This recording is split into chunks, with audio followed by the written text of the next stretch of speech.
DotsCast, and we are interviewing Christina, Eileen, Patrick. And you were all concept. You all work on concept movies for RWBY, correct? Yep. Let's go ahead and just start out. What specifically do you guys work on? okay. I did the environment symbol design on RWBY. I did character concepts and character art. Mainly props, but also character and environments and Everything. vehicles and yeah. Alright, that's awesome. Then I'm gonna just interject real quick. Did you do weapon models? No, actually, Monty comes up with those all by himself. Okay. Like he usually has a really good idea of what he wants for later weapons that we don't have yet. Yeah, he'll ask me to design or whatever. Okay. But those initial ones, they're all him. Alright then. Then you need to ask me. Let's see. Okay. Go ahead. Okay, so you do character design. How much leeway do you have in that? Like, is that mostly Monty, or do you see kind of give you the reins after a certain point?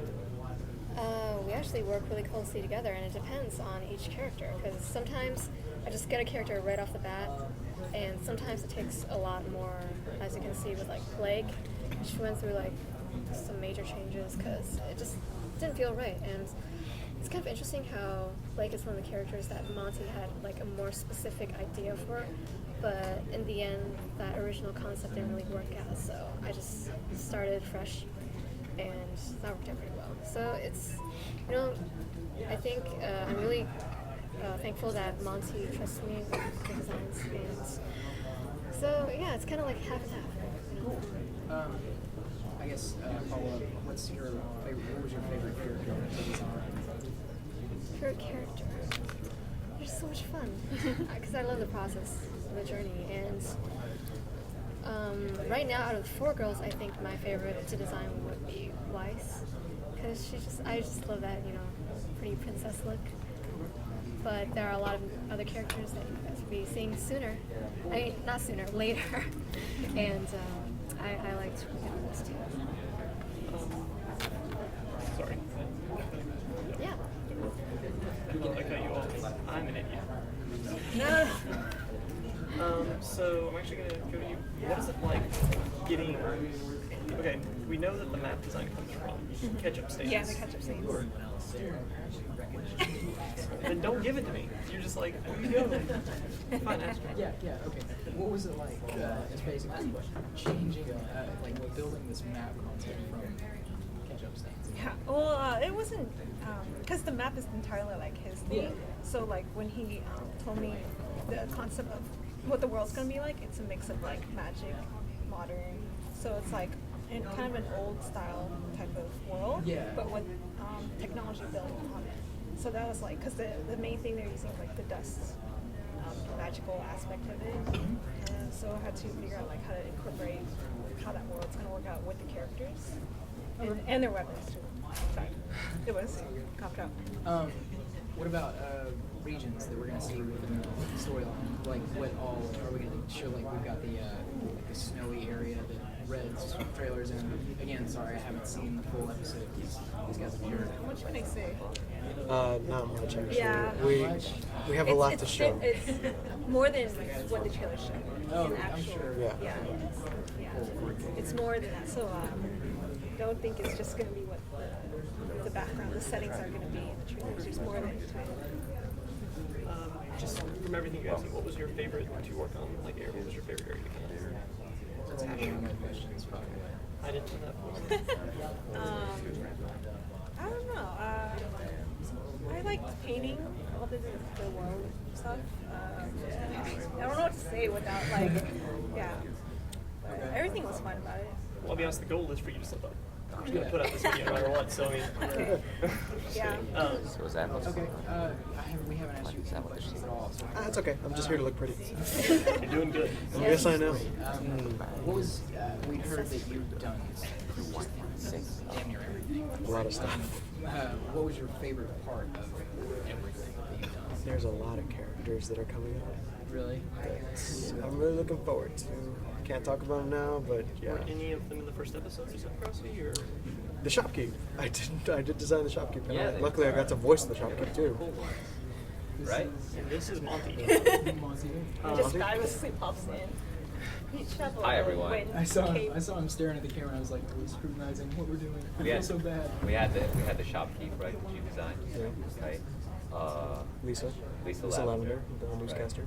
You just very fast stuff. Yeah, I try to work as fast as possible to accommodate everybody. Fast is the word of the game in our office, right? It's just, Yeah. Patrick, do this now. Yeah, and you get a character design done in one day. That's why I want all of them. Yeah. Like Patrick's currently in our office.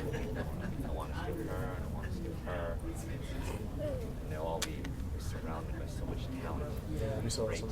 I think was it yesterday we were interviewing Bernie Burns, and he said that you guys are just like seriously devoted, always staying late, and it's like reminiscent of like. Yeah. How many hours do you think we pulled? Like me and you. Patrick and I, we get some About late 100 night hour Thai week. food. There's a Thai place Late near night this. dates?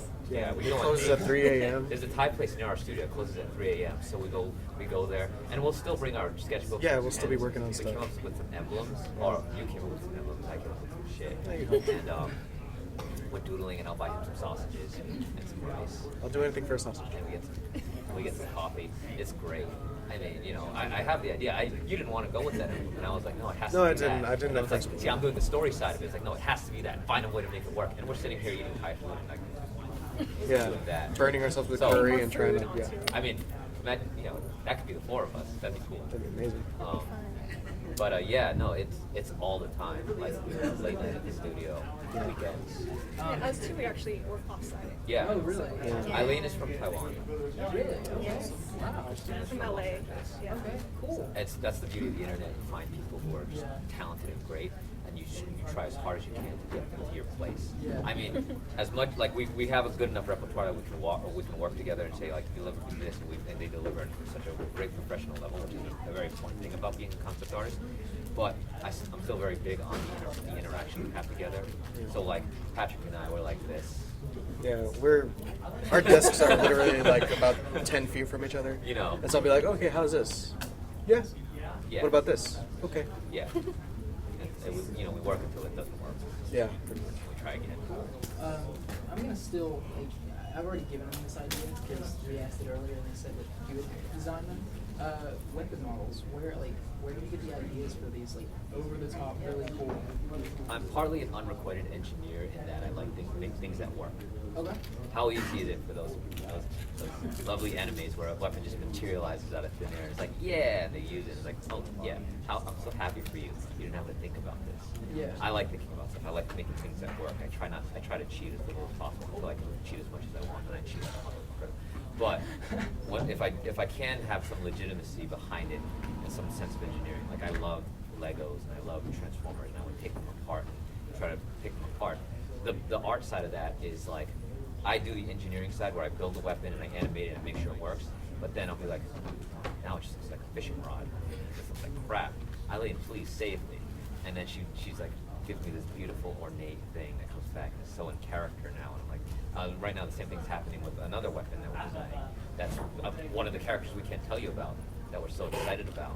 And it's like, Patrick, make this look good, and then we come up with a history as to why it's good. So it's like, And bam, how it the art works, happens. exactly how it works. Yeah. Cool. So do What we does it get say about the character? Do we get to know any of that while we're like watching? Do we get to learn like how their weapons actually? Well, there is a bit of a logic to it. Like, for example, Blake, you saw that she fights for like a rebellion-ish group, and hers is very bare bones mechanical.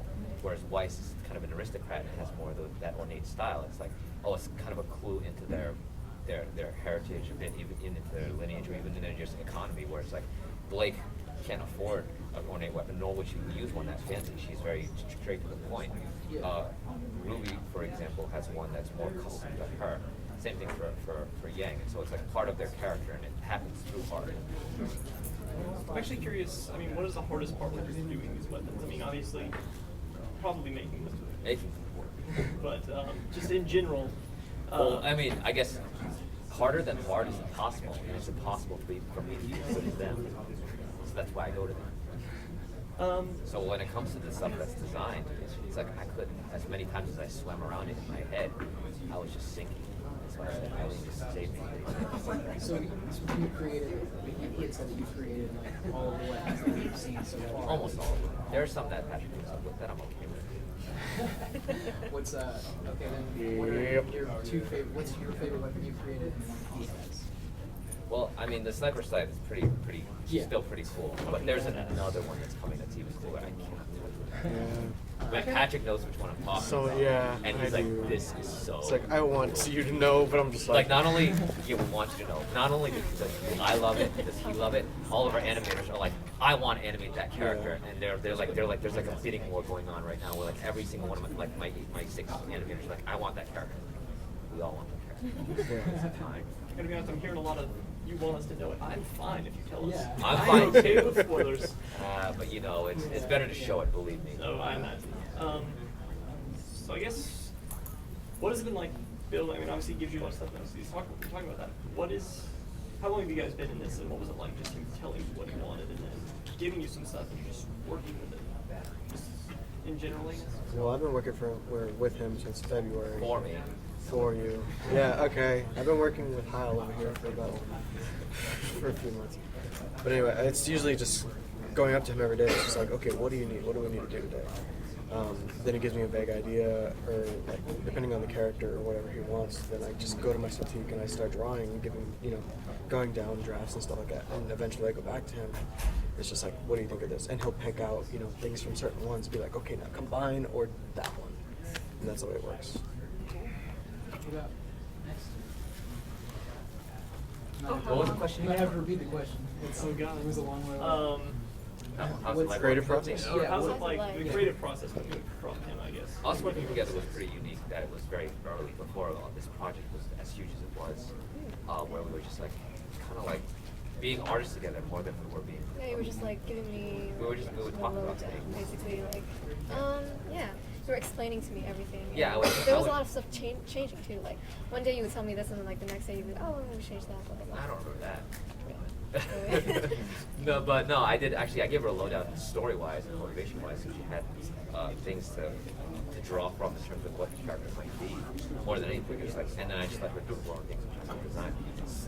There may have been a character in the episode 1 that you might have seen where it's like my favorite design probably so far, and it's something that she did entirely originally by herself. But I gave her maybe a set of a palette to work with, and she gave me a few examples, and the character she was, and then she came back with it.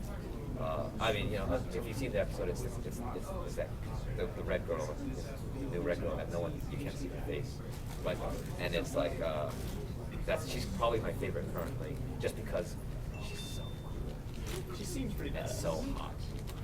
I'm excited now. Jesus Christ. See, I actually Jiggle physics. because I'm rather upset still. I actually didn't get to go to the first day panel because this guy right here switched up the dates and decided to For an interview. for an interview and decided to leave me and Daniel here, and so we didn't get to go check it out. I'm going to say we've been pretty angry ever since. You can go to the other panels afterwards. We haven't had a chance. It's been non-stop go. I guess that's because never we were. It is all my fault, but I got to see it, and that's what matters to me. So, speaking of the panel, what was it like seeing the panel? Actually, standing ovation for the first episode. Oh, that was cool. Actually, my favorite thing, like, I don't want to sound jaded about this in any way, but I've been doing these live premieres with like 5,000 people screaming about something I've made since like 2007. Dead Fantasy, etc. I would show up and people would be like, oh, and the oohs and ahs is awesome. It never gets old. My favorite thing this time around is being beside my friends, colleagues who got to enjoy it the way I've enjoyed it so long. So I'm very happy to see like Dustin, one of my animators, tell me was sitting next to his mom and she was crying, or like my friends, slash animators, colleagues as well, who just get teary-eyed when they see that this project can come to life when only about last June, July, it's just like scribbles on napkins. Like I'll sit at IHOP talking about what this is. And my writers are just like giddy every time a joke actually resonates with the crowd. And they're like, yeah, that's right, they wrote that. So much of this project is not me, and they get to enjoy it. And my favorite thing is seeing my friends enjoy it. To be honest, everything I've seen, they definitely deserve it. I mean, the way these guys talk, the way you've talked, I mean, at the panel and here, you guys work really hard on this. Yeah, we do. And it looks amazing. Thanks. And to be honest, I think it'll be, I don't see a lot like this, especially on YouTube. I mean, like, there's not a whole lot of anime series starting up on YouTube all the time. You've got a few animations, but this seems rather unique.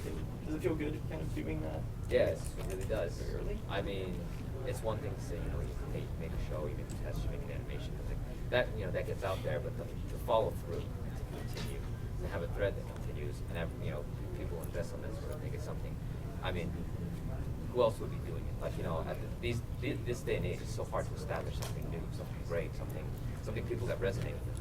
One of the things I'm big on, especially for the show, and the truth and motivation of it, is the truth of the characters and what they're inspired from. Like, for example, I go to my actresses very often and pick their brains on what their characters would be, and they're very inspired off of who they are. The truth of the show will resonate with reality because it comes from the real process of growing up. So whenever something real happens, it becomes real in the show. And anytime anyone else out there has an experience that's equivalent, will resonate with the show as well. I'm just curious. I mean, could you handle doing this with anyone other than Rooster Teeth? I mean, Absolutely not. There is no better company in the world. I've been out there. It's a funny thing, the other day, a very reputable company approached me, and it seemed almost like they were trying to scout me, and my PR guy was like, I'm afraid, Monty, you know what this could mean. Don't worry about it. I've been approached with much juicier deals, and I've always said no.